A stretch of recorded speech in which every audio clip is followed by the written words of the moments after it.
Captain Miller திரைப்பட இசை வெளியீட்டு விழாவில் தன்னிடம் அநாகரிகமாக நடந்து கொண்ட இளைஞருக்கு தொகுப்பாளினி ஐஸ்வர்யா ரகுபதி தருமாடி கொடுத்த நிலையில் அது தொடர்பாக இன்ஸ்டாகிராமில் அவர் கருத்து பதிவிட்டுள்ளார். இது குறித்தான கூடுதல் விவரங்களை செய்தியாளர் சிவபிரகாஷ் வழங்கிட கேட்கலாம். வணக்கம் சிவபிரகாஷ், இது தொடர்பாக அவர் என்னென்ன கருத்துக்களை பதிவு செஞ்சிருக்காங்க, விவரங்கள்?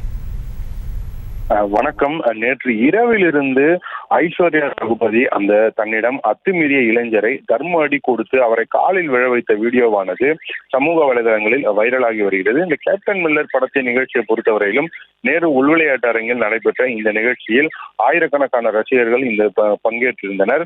அந்த நிகழ்ச்சி முடிந்து அங்கிருந்து வெளியேறிய போதுதான் ஐஸ்வர்யாவிடம் அங்கிருந்த ஒரு நபர் ஒருவர் இது போல அத்துமீறி இருக்கிறார்.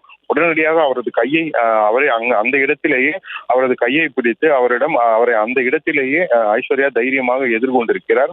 அங்கு சுற்றி இருந்தவர்களும் ஐஸ்வர்யாவுக்கு ஆதரவாக பேச உடனடியாக அந்த நபரை காலில் விழ வைத்தது மட்டுமில்லாமல் அவரை தர்ம அடி கொடுத்தும் அந்த இடத்திலிருந்து அவர் விரட்டி அடித்திருக்கிறார். இந்த வீடியோ தான் நேற்று இரவிலிருந்து சமூக வலைதளங்களில் வைரலாகி வருகிறது. இந்நிலையில் இது குறித்து தற்போது அவர் வெளியிட்டுள்ள அறிவிப்பிலும் தனக்கு இது போல் அந்த இடத்தில் நடந்த உடனேயே அவரை அந்த இடத்திலேயே நான் தண்டிப்பதற்கு முற்பட்டேன். அப்போது அங்கு சுற்றி இருந்தவர்களும் தனக்கு ஆதரவாக இருந்தார்கள் என்றும் ஐஸ்வர்யா குறிப்பிட்டிருக்கிறார். இதுபோல ஒரு மிகப்பெரிய அளவிலான நிகழ்ச்சிகள் நடைபெறும் போது அந்த இடத்தில் தேவையான போதிய பாதுகாப்புகள் இல்லை என்று சமீப காலங்களாக நடைபெறும் நிகழ்ச்சிகள் தொடர்ந்து கூறப்பட்டு வந்தாலும் இது போல கிட்டத்தட்ட ஆயிரக்கணக்கான ரசிகர்கள் உள்ளே செல்லும் போது அந்த இடத்தில் அங்கு வரக்கூடிய பெண்களுக்கு தேவையான பாதுகாப்பு, அதிலும் மிக முக்கியமாக அவர்கள் அங்கிருந்து வெளியில் வரும்போது அந்த கூட்ட நெரிசலில் அவர்கள் சிக்கிக் கொள்ளக்கூடிய ஒரு சூழலும் ஏற்படுகிறது. அப்போது அந்த சமயத்தில் தான் இது போன்ற நபர்கள் அந்த இடத்தில் வந்து பெண்களிடம் தவறாக நடப்பதற்கான சூழல்களும் அமைகிறது. இதை உடனடியாக தடுத்து நிறுத்த வேண்டும் என்றும் இதற்கு தேவையான முன்னெச்சரிக்கை நடவடிக்கைகள் எடுக்க வேண்டும் என்றும் சமூக வலைதளங்களில்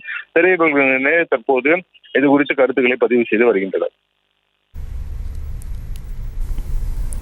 விவரங்களுக்கு நன்றி சிவபிரகாஷ். செய்திகளை உடனுக்குடனும் துல்லியமாகவும் தெரிந்து கொள்ள சப்ஸ்கிரைப் பண்ணுங்க.